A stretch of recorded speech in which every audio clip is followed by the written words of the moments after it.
안녕하세요. 첫집 연구소입니다. 제가 처음 내 집 마련을 했을 때 한 4-5개 정도의 단지를 고려하고 있었거든요. 당시에는 비교 단지의 시세가 2-3천 차이로 다 고만고만해서 비슷한 가치라고 생각했어요. 그런데 7년 정도 지난 지금 시점에서 보니까 이걸 알았다면 내 자산이 더 불어날 수 있었을 텐데 하는 아쉬움이 들더라고요. 미래의 아파트 가격을 결정짓는 요소 여러 가지가 있을 텐데요. 여러분들이 첫 집을 마련하거나 갈아타기를 고민 중이실 때 더 오를 아파트 선택하는 기준에 대해서 함께 이야기해 볼게요. 특히 23년 반등장 이후 최근의 트렌드를 참고해서 2026년 이후에는 어떤 특징을 가진 곳이 더 많이 오를지 예상하는 시간 가져보겠습니다. 요즘 아파트 매매 가격 정말 많이 올랐잖아요. 그동안은 84제곱미터가 국민 평형이라는 인식이 있었는데 앞으로는 그 트렌드가 바뀔지도 모르겠어요. 사실 매매가에 대한 부담이 높아지다 보니 5구 타입이라도 더 좋은 입지에 비집고 들어가려는 사람들이 많아졌거든요. 또 평형이 작더라도 상급지의 아파트 매매가가 더 가파르게 오른 것을 많이 인지하고 있기 때문에 조금 불편함을 감수하더라도 상급지로 가자 하는 사람들이 많아진 것 같아요. 몇 군데의 아파트를 예시로 설명해 볼게요. 빨간 그래프는 영등포구에 위치한 사만 아파트예요. 1999년식이고 세대수는 많지 않은 520세대입니다. 복도식 20평대예요. 일반적으로 우리가 좋아하는 아파트들과는 조금 거리가 있죠. 대신 위치가 굉장히 좋은데요. 여의도에서 가장 가까이 위치해 있는 당산 생활권이고요. 당산 생활권 내에서는 조금 빠지는 위치이긴 합니다. 이 생활권에서 가장 좋은 단지는 당산 삼성 레미안인데 사만은 규모에서도 연식에서도 밀리고 또 이 길을 건너야 하거든요. 하지만 당산 생활권에 진입하고자 하는 신혼부부나 어린 자녀를 둔 가정에는 정말 안성맞춤인 집이죠. 일단 생활권 내에서 가장 저렴한 장점이 있거든요. 어쨌든 이 영등포 사만 아파트가 2023년에는 8억 초반의 가격이 형성돼 있었어요. 지난 상승장에 10억 언저리까지 올랐다가 가격이 크게 빠진 상태였습니다. 그리고 비교할 단지는 파란색, 관악구의 유명한 준신축 대단지인 관악 드림타운입니다. 관악 드림타운은 관악구 내에서 몇 안 되는 대단지이고 생활 여건도 굉장히 좋기 때문에 가성비 단지로 인기가 많은 곳이에요. 2003년식이고 3,544세대입니다. 사만보다 월등히 큰 단지죠. 사만과의 가장 큰 차이점은 바로 업무지구 접근성이에요. 단지 자체로만 봤을 때 관악 드림타운이 규모도 크고 거주 여건도 뒤처지지 않는데요. 사만처럼 바로 인접한 업무지구가 없어요.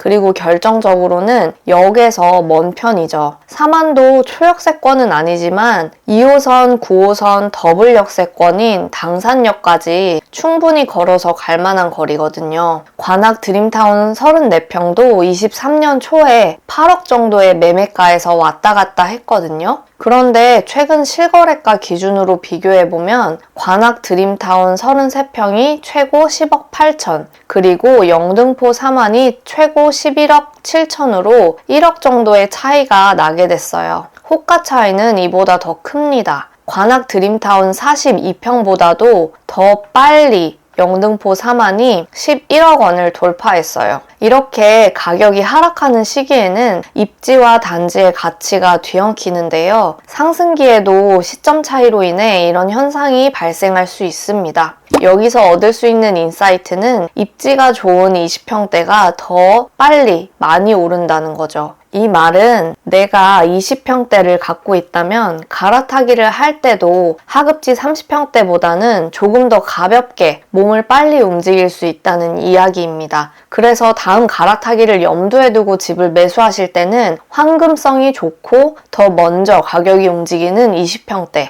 그리고 감가상각이 다 된 20년차 이상 단지라면 입지를 더 꼼꼼히 보고 매수하시는 게 좋습니다. 아파트 단지가 본격적으로 지어진 80, 90년대 이후로 현재까지 30년이 넘는 시간 동안 아파트는 계속해서 진화해 왔습니다. 아파트를 뜯어보면 시대에 따라 내용물도 많이 바뀌었어요. 90년대 단지 중에는 지하주차장이 없는 곳도 있고요. 2000년대 초반에 지어진 단지는 지하주차장은 있지만 엘리베이터와 연결되지 않은 단지들이 있습니다. 2000년대 중반 이후로 본격적인 대단지 전성시대가 시작되었는데요. 2008년에 반포 레미안 퍼스티지가 이런 시대의 개막을 열었습니다. 대단지에 단지 내 호수도 갖추고 있으면서 주민들 휴게 공간까지 단지의 규모가 커지면서 거주민들이 이용할 수 있는 커뮤니티도 대폭 개선되게 되었습니다. 최근 지어진 매머드급 단지인 헬리오시티나 올림픽 파크포레오는 거주민들이 단지 내에서 식사까지 해결할 수 있게 구성돼 있죠. 이런 이유로 집은 좀 좁게 쓰더라도 신축 커뮤니티 내에서 다양한 활동을 하는 것에 만족감을 느끼는 분들도 많아졌는데요. 도서관, 헬스장, 수영장, 또 지상에 차가 다니는 도로 대신 갖춰진 산책 공간 등 대단지이기 때문에 가능한 시설들이 있거든요. 이런 이유로 급지를 조금 낮추더라도 웅장한 규모의 커뮤니티, 랜드마크로서의 상징성 때문에 대단지 신축을 고르는 트렌드가 부쩍 증가한 것 같아요. 여기도 예시를 한번 가지고 와 볼게요. 빨간색은 강동구 둔촌동의 둔촌 푸르지오, 2010년에 지어진 아파트고 800세대로 세대수가 조금 작은 편입니다. 또 파란색 단지는 수지구의 성봉역 롯데캐슬 골드타운입니다. 2019년식이고 2356세대입니다. 둔촌 푸르지오의 거의 3배급 규모예요. 둔촌 푸르지오도 9호선 급행역에 인접한 단지이기 때문에 강남 접근성은 좋은 편입니다. 9호선 선정릉역까지 30분 정도 소요되고요. 수지의 롯데캐슬도 강남역까지 40분이면 가기 때문에 둘 다 좋은 노선이라고 할 수 있어요. 일반적으로 사람들이 인식하기에는 강동구는 서울에서도 사람들이 좋아하는 구이고 둔촌동은 올림픽 파크 포레온 때문에 주목받는 동네가 됐으니까 당연히 더 좋지 않을까 하고 막연하게 느낄 수 있는데요. 또 수지는 경기도 과천, 분당도 아닌 용인이기 때문에 서울에서 너무 멀고 경기도라서 서울보다 안 좋다고 생각할 수 있어요. 하지만 이렇게 단지의 규모나 연식, 그리고 단지가 가지는 상징성에 따라서 경기도에 위치한 단지일지라도 서울을 뛰어넘을 수가 있습니다. 그렇기 때문에 경기도라고 무조건 서울보다 못하다라는 관점으로 접근하시면 안 되고요. 개별 단지로 가치를 비교해 보셔야 합니다. 주의하실 점이 있는데요. 이런 외곽의 신축 단지들은 10에서 15년 차 이상이 되면 가치가 지금보다는 못할 수도 있어요. 특히 주변에 대체할 만한 신축이 많이 들어올 때 이런 현상이 발생합니다. 그러니까 이런 부분도 감안하셔서 내 집 마련이나 갈아타기에 적용해 보시면 좋겠습니다.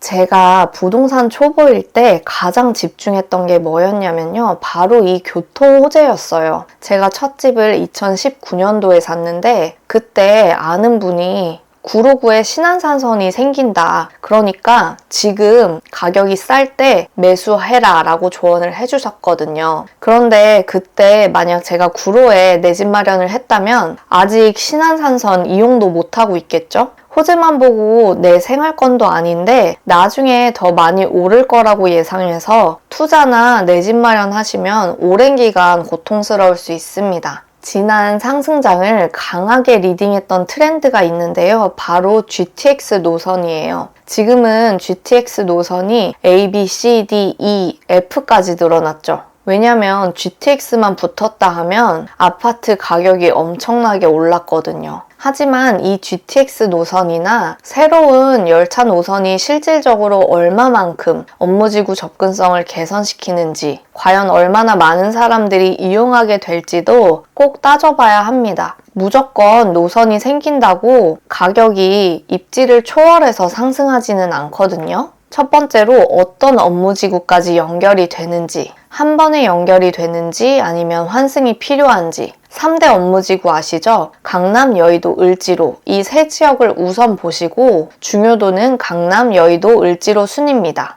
그리고 두 번째로 도어 투 도어로 실제로 아파트 단지에서 이 노선을 이용해 업무지구까지 얼마나 빨리 도착이 가능한지. 세 번째로 현실적인 개통 시기가 언제인지. 특히 내가 차익 실현하려는 시점이 언제인지도 꼭 고려를 해봐야겠죠. 나는 5년 이내에 더 높은 수익을 내고 갈아타고 싶은데 개통이 세워라 내워라 미뤄지면 아무래도 효과가 반감되니까요. 실제로 이용할 만한 사람이 얼마나 되는지. 사실 지금 GTX A 노선 일부 구간이 개통했지만 인근 아파트의 시세가 많이 오르진 않았거든요. 사람들이 선호하는 주거지와 인접한 위치에 여기 있는 것도 중요할 것 같습니다. 또 이런 호재가 실제로 가격에 얼마만큼 선반영됐는지도 중요해요. 만약에 가격에 지나치게 선반영되어 있다면 기대 수익이 그렇게 크지 않을 수 있거든요. 그동안 교통노선 중에서 가장 성공적이었던 노선을 고르라면 저는 신분당선을 꼽을 것 같은데요. 특히 교통 불모지에 위치할수록 파급력이 더 큽니다. 이 신분당선의 수혜를 본 지역이 바로 용인시 수지구예요. 그럼 앞으로 이런 신분당선과 비슷한 효과를 낼 지역을 찾아보는 게 중요하겠죠? 저는 광역철도인 월곶 판교선을 주목해보고 싶어요. 이런 노선이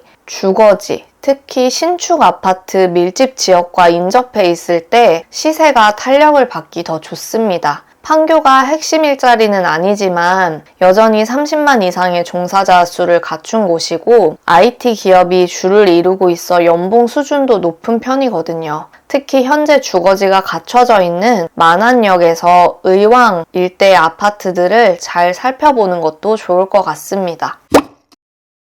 오늘 이야기 중 가장 중요한 트렌드 되겠습니다. 주변이 끊임없이 변화하면서 계속 조명되는 지역인가가 바로 미래 가치를 크게 좌우합니다. 이 이야기를 했을 때 떠오르는 지역이 몇 군데 있죠. 제 머릿속에서 떠오르는 지역은 바로 성남의 분당, 구성남, 그리고 광명, 동작입니다. 광명을 한번 예시로 설명드려 볼게요. 최근에 분양을 하면서 고분양가 논란이 있었던 철산역 자이가 있습니다. 84 타입 분양가가 15억이었어요. 비싸냐 싸냐 하는 논란이 있긴 했지만 최근 수도권의 무서운 상승세에 힘입어 쉽게 완판되었습니다. 이렇게 지역 내에 새롭게 분양되는 단지가 갖는 역할이 있어요. 바로 주변 기축단지의 매매가를 끌어올려준다는 점이에요. 철산역 자이의 분양가가 발표되고 난 이후 인근 단지인 철산 자이더 헤리티지나 롯데캐슬 SK뷰의 시세가 이 분양가를 기준점으로 다시 상승했거든요. 이런 높아진 신축 분양가가 가격의 새로운 기준점을 제시해주기 때문에 인근에 있는 단지들의 가격도 영향을 받을 수밖에 없습니다. 또 사람들이 아무래도 계속 관심을 갖고 보게 되고 이런 지역들이 계속 입에 오르내리거든요.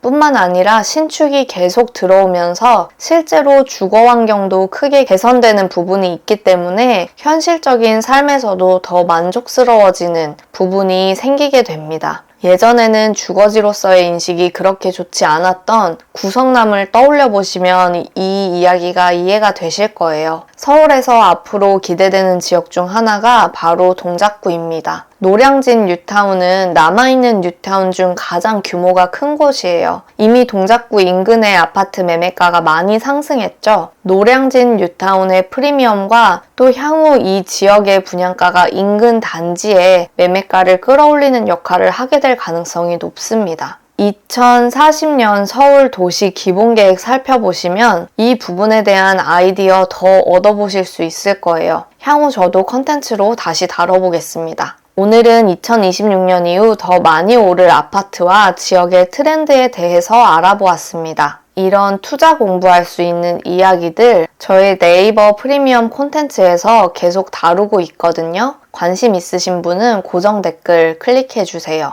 오늘 영상 도움 되셨다면 좋아요와 구독 부탁드립니다. 감사합니다.